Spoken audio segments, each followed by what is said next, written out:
This lecture is brought to you by CNCB Academy of Science and Technology. Visit us at cncbacademy.com. Hello, this is the part 7 of problems in quantum mechanics and statistical physics. So we'll go to the first problem. The first problem is problem on statistical physics, or rather quantum statistical physics.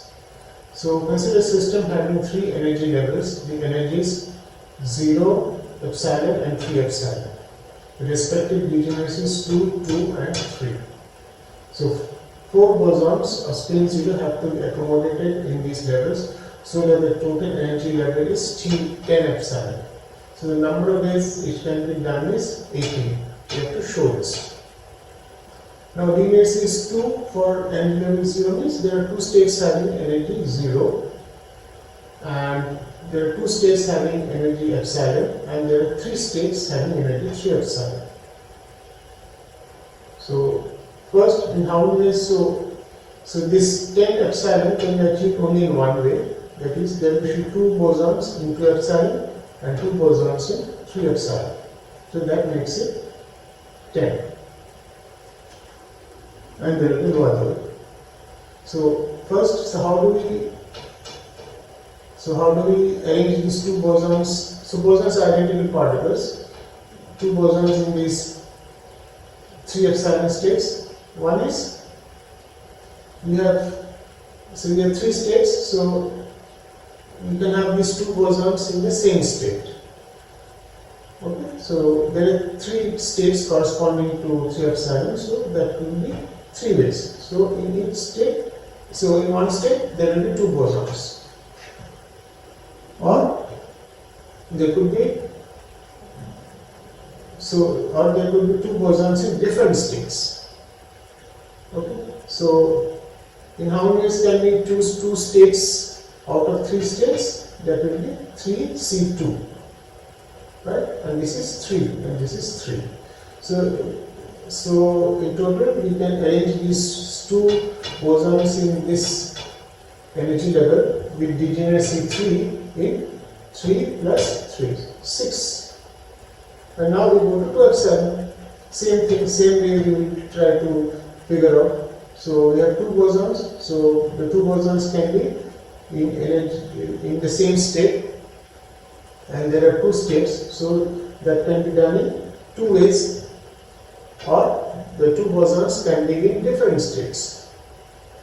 So that can be done only in one way, because there are only 2 states. Okay, so this plus this will give me the total number of ways I can arrange these 2 bosons in this energy level 2 epsilon. And so the total number of states will be this total multiplied by this total.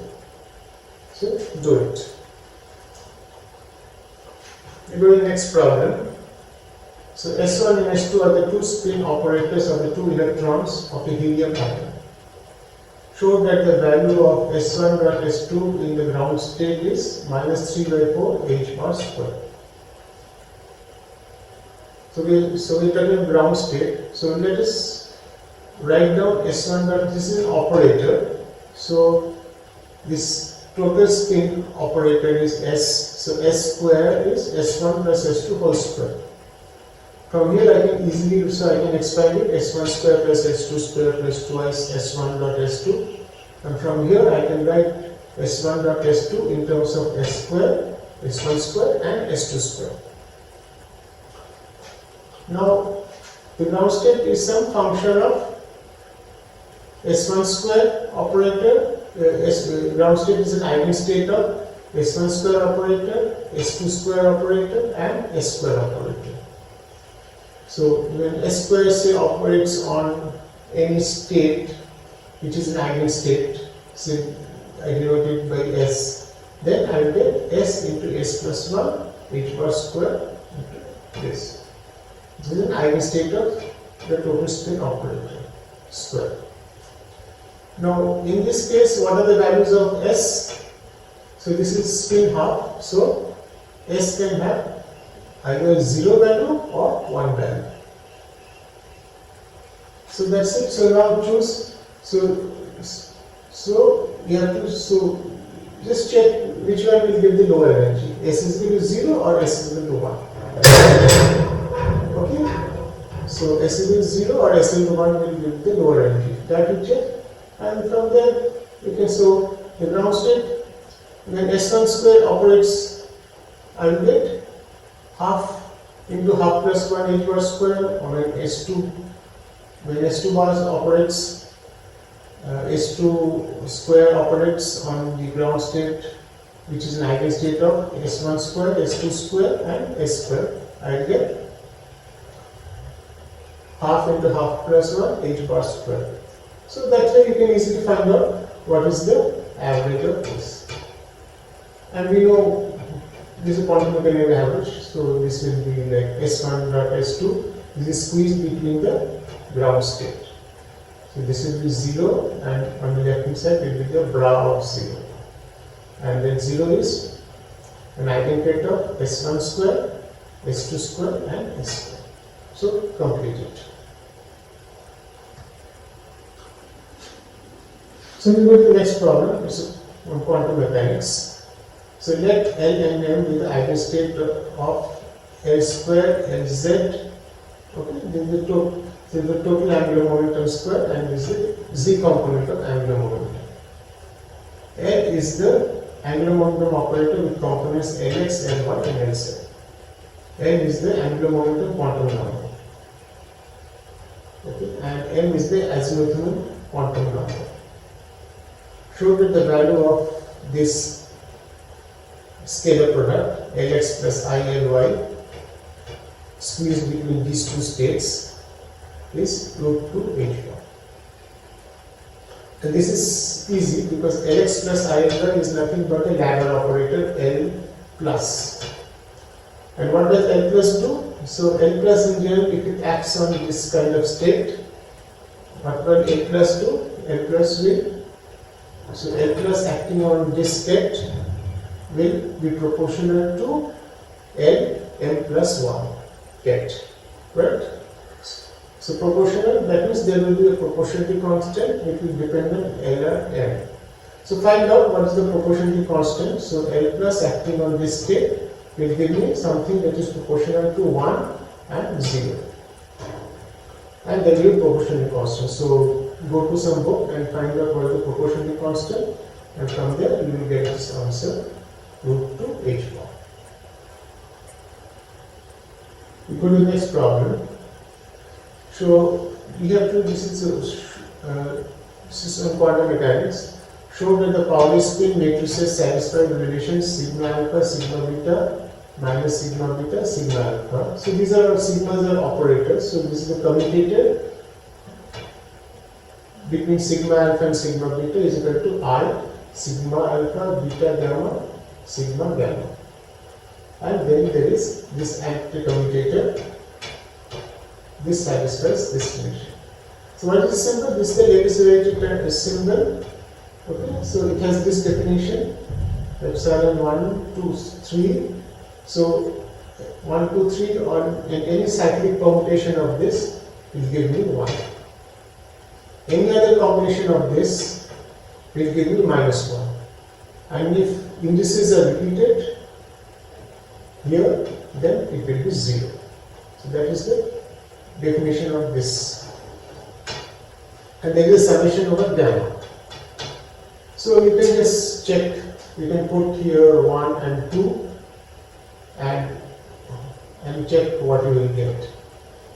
Okay, so here contribution will only come from sigma 3, because other than 3 this thing will give me 0, right? Because it's 1 and 2, 1, 2, and if it is 1 or 2, it will be 0. So only contribution will come from sigma 3. So you can just check sigma 1, sigma 2 minus sigma 2, sigma 1 is equal to I sigma 3. This is what we will get. Or you can put sigma 1, the alpha is equal to 1, beta is equal to 3, and check what we will get here. Mostly we will get minus I sigma 2. Just check, this is easy to check. These are the Pauli spin matrices. We go to the next problem. This is on quantum mechanics. The wave function of a particle in a one-dimensional infinite well of size 2a at a certain time is this 1 by root 6a, and what we have is root 2 sine pi x by a plus root 3 cos plus this. Okay. So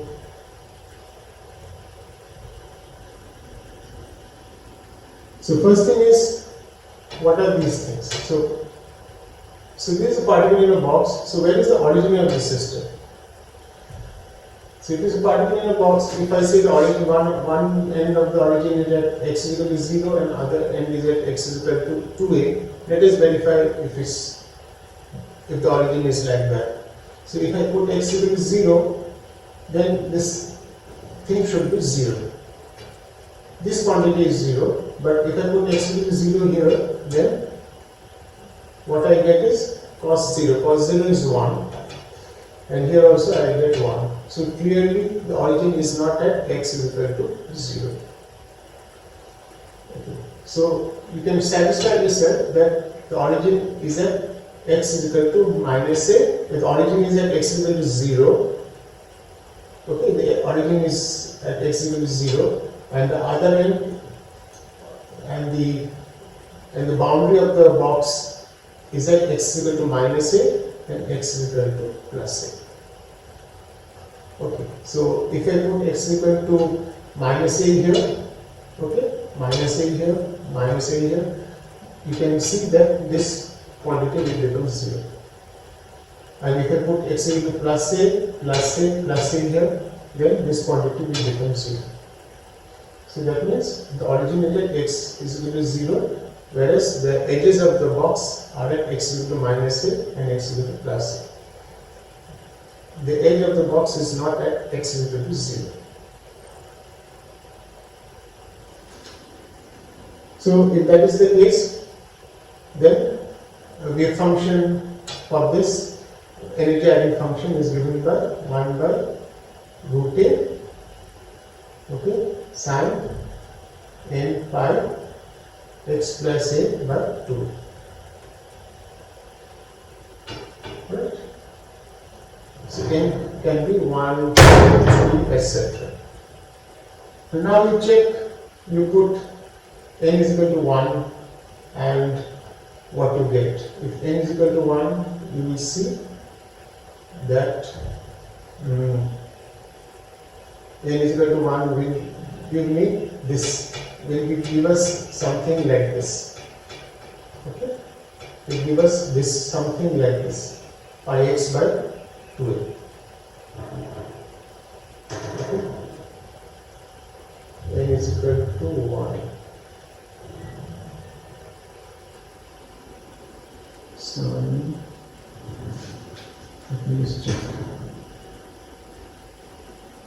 N is equal to 1, n is equal to 2, n is equal to 2, and n is equal to 3. N is equal to 1, n is equal to 1,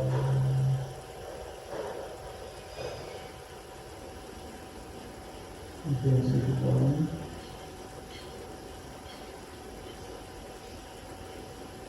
Yeah. So n is equal to 1 will give me something like this. N is equal to 1 will give me something like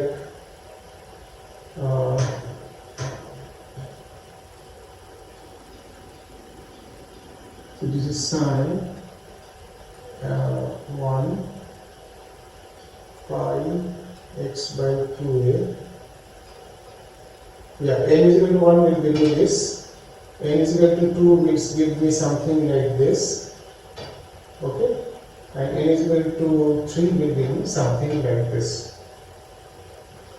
And so we have to, and this is the normalization constant.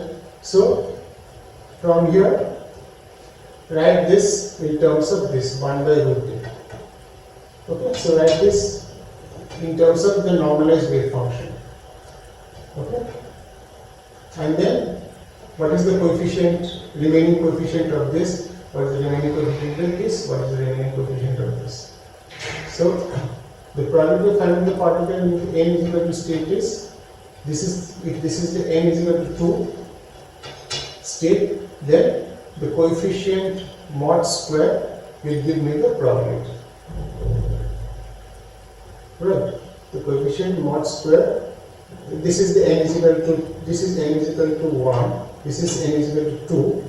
So the coefficient of this mod square will give me the probability, and that is 1, 3. That you check by writing it in this form. Okay. We go to the next problem on this in statistical physics. So consider a non-interacting gas of spin-1 particles, each with magnetic moment μ, placed in a weak magnetic field such that μb by kbt is much less than 1. So this is the condition. Show that the average magnetic moment measured in the direction of the field is this, what we have to show.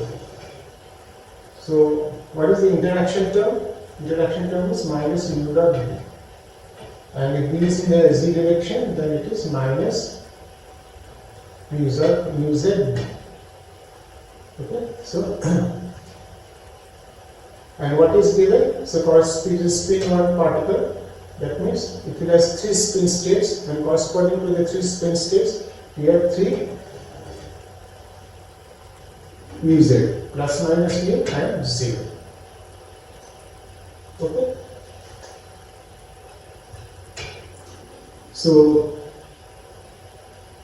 we have to calculate average of mu z, and we go back to the same way of calculating average. It is mu z comma s. S represents the configuration e to the power minus beta es. This is the Boltzmann factor divided by the partition function. So mu z can take values plus mu, minus mu and 0, and corresponding to that calculate the energy from here.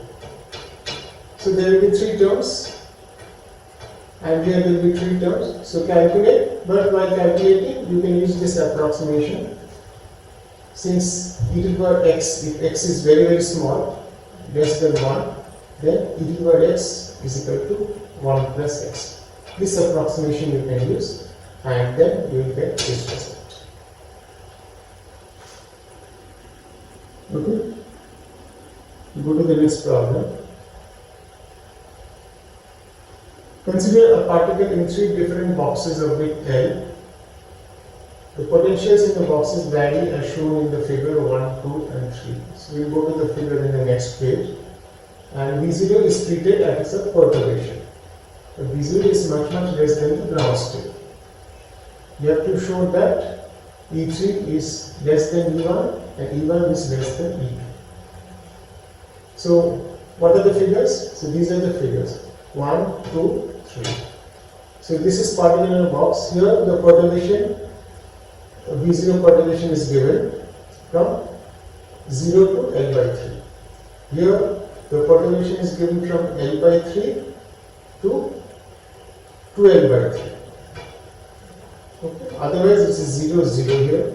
Here it is 0, only here it is V0. So the perturbation V0 is from this to this, L by 3 to twice L by 3. Okay. And here what we see, the perturbation is given from L by 6 to L by 6 plus twice L by 3. So this is like my origin.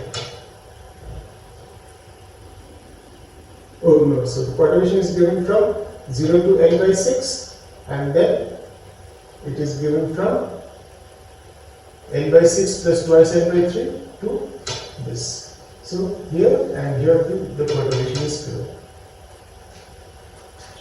And we have to find out in which case the energy is greater, or we have to prove this. This is simple. What we have to calculate is this. So this is the ground state we know of the particle in a box. This is the perturbation. I could have written star here, but since we are dealing with real functions here, so I ignored the star or complex quantity. Only thing what is important here is the limit of the integral will change. So here the limit of the integral will be from this to this, 0 to L by 3. Okay? And here the limit of the integral will be from L by 3 to twice L by 3. Okay? And here it will be from 0 to L by 6 and again from this to this. Okay? So here it will be two parts, 0 to L by 6, then from L by 6 plus twice L by 3 to L. So for the last phase there will be two parts, this plus this. And then you have to calculate, and then you will see that this result is true. Okay. We now go with another problem. This is also in quantum mechanics. In cylindrical coordinates s, phi, z, show that, so we are using cylindrical coordinates here. S is the distance from the axis, phi is the angle, and z is the unit z. Show that this operator 1 by I, then bracket, open brackets, then del s plus 1 by twice s is a Hermitian operator. So in order to do Hermitian operator, what we have to do? So we have to first write this operator as a matrix element. So L12. So L12 by definition is psi 1 star. So psi 1 is an eigenfunction. L psi 2. Okay, so this is L12 and I integrate over the entire volume. Here this is the S ds d phi dz is the volume in cylindrical coordinates. And in order, so L12 is this, and what we have to show, if this is a Hermitian operator, L12 star should be equal to L21. So if this is L1, you can easily see how L21 will look like. So this one will become 2 and 2 will become 1. So what we'll have to calculate this and show that it's equal to this. It's not difficult. Only thing you have to remember, so when we do this, so L is this, so this is the part that is important. The other part does not contain any differentiation, so leave it like that. So when you do this, we have to do this integration over S. So we are integrating over S as a function of, so we are doing this integration over S by integration of parts. So we will use integration of parts. So this one will be the second function, and psi 1 star s will be the first function.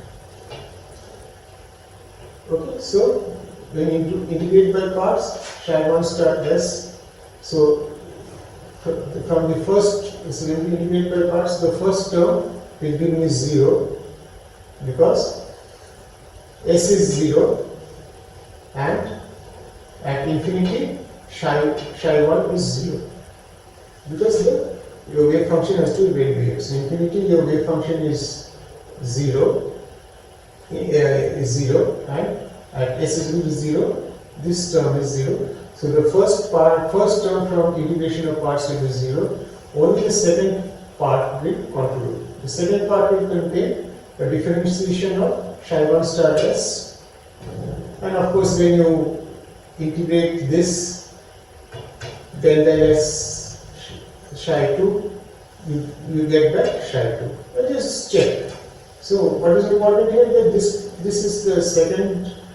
So this is psi 1 star s is the first function. When you do integration by parts, and L psi 2 is the second function. Okay. So the other part you can just leave it like that because there is no differentiation. Complete it, and if you do this, you will easily see that this is valid. Now go to the next problem. Consider a one-dimensional harmonic oscillator. The Cauchy operator A dagger acting on the nth state. This is the nth eigenstate. So this is going by this, where n is 0, 1, 2, etc.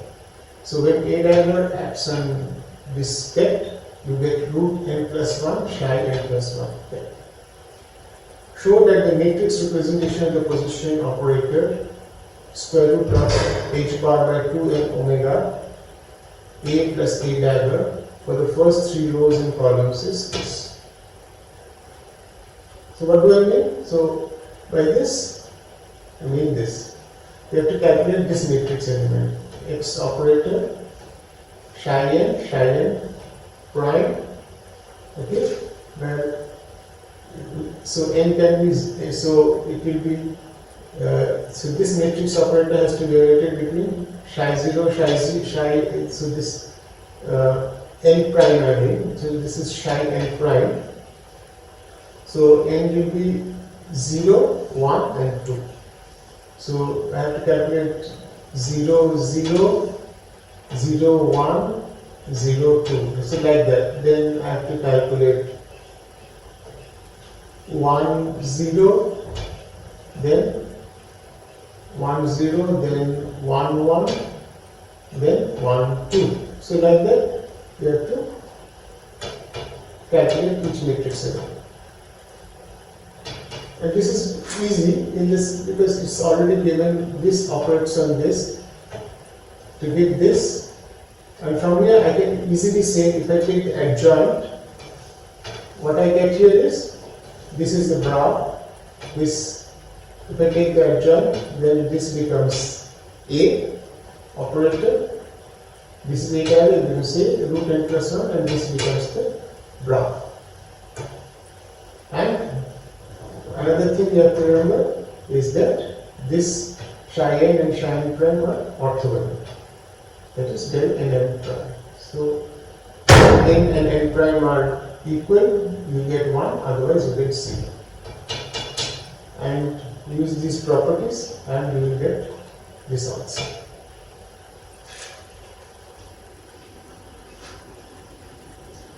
We will go to the next problem.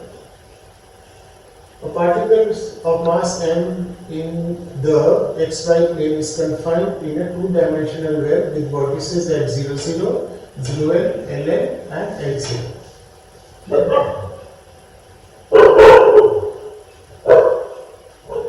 The eigenfunctions of the particle are psi nx and y is equal to 2 by l. This is the wave function of the particle in a box. We know that in a two-dimensional box where the states are given by nx and ny. And now we are considering a perturbation of the form of v is equal to cxy, where c is a constant and is applied. Show that the first excited state, the shifting energy delta is determined by, is given by this determinant of this matrix equal to 0. Okay, here it should be delta. Okay, I've written small delta, so here it should be capital delta, like this. It should be delta. So it's given by this matrix of the determinant of this matrix, where A is this c s square by 4 and b is 4c s square by pi 4 8 by 9 whole square, where n is the length of the is the dimension of the well, infinite well. Now this is a problem of degenerate perturbation theory, because both these energy levels 1, 2 and 2, 1 are the first excited states. The ground state is 1, 1, that is not degenerate. The first excited state will be 1, 2 and 2, 1.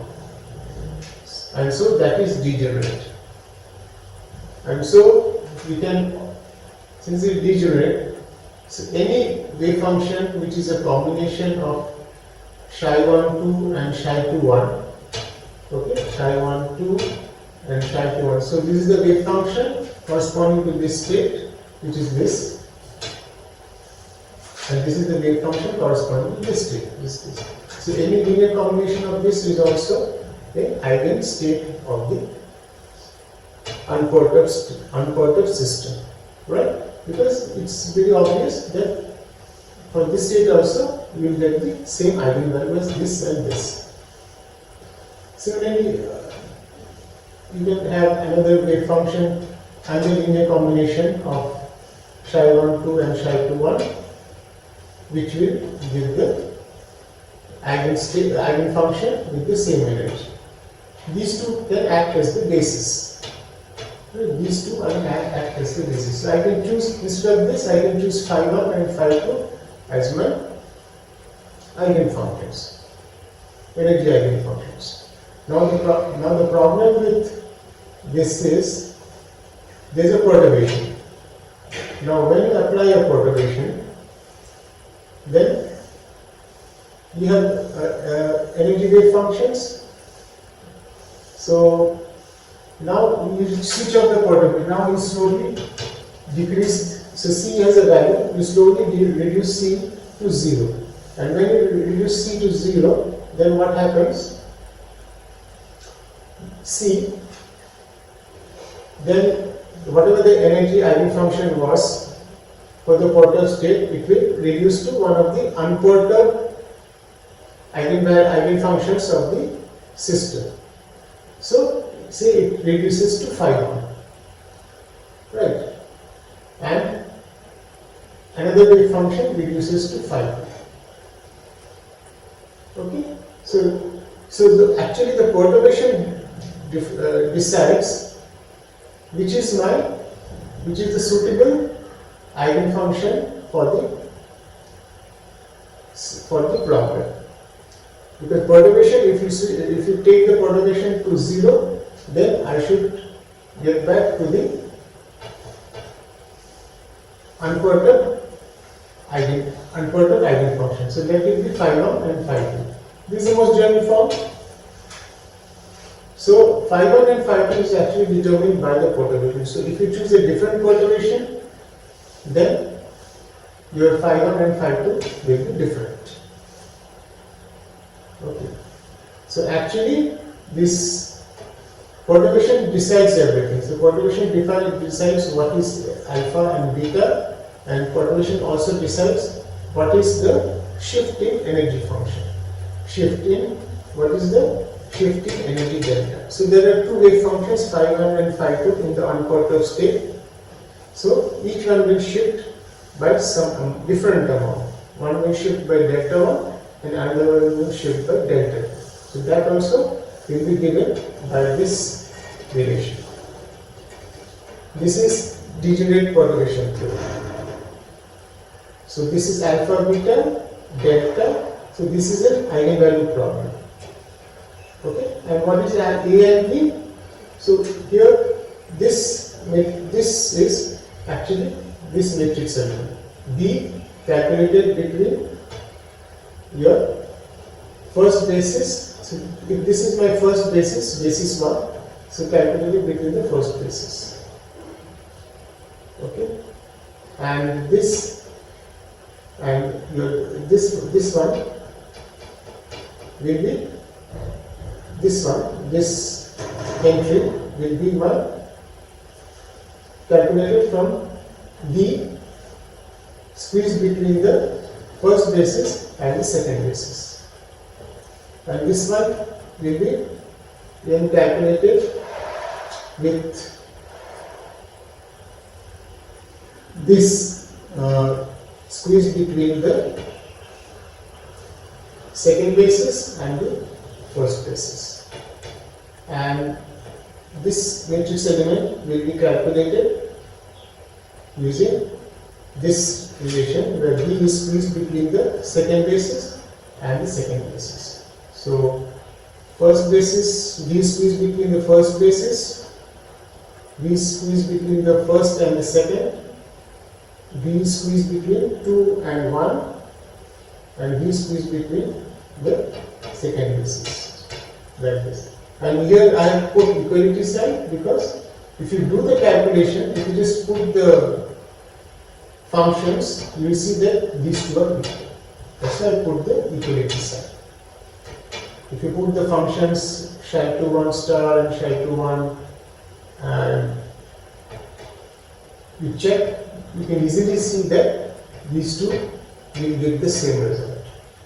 And then just do the integral. If you do the integral, you will get A is equal to this and B is equal to this. So this is degenerate perturbation theory. And this is the last problem of today. So this is from statistical physics. The simple harmonic oscillator with frequency omega is in the thermal equilibrium with a reservoir at temperature T, where omega is 2 kb T by h bar. Show that the partition function of the system is E by E square minus 1. So the partition function is exponential minus energy. Energy is n plus half h bar omega by kbt. Yes, so this is my energy, the numerator, sum over all possible configurations or states. So here this states are given by n is equal to 0, n is equal to 1, 2, right there. So it is n equal to 0 to infinity. So you have to basically calculate this. So e to the power half h cross omega by kbt comes outside because it does not contain any n. So and finally you have to do the sum over n is equal to 0 to infinity exponential n h bar omega by kbt. And h bar omega by kbt is 2. So it will be sum over n is equal to 0 to infinity exponential minus 2 n. The n is equal to 0 to infinity. Do this sum, infinite sum, that's very easy to do, and what you will get is this. So today I stop here and we will soon meet with the next series of problems. Thank you.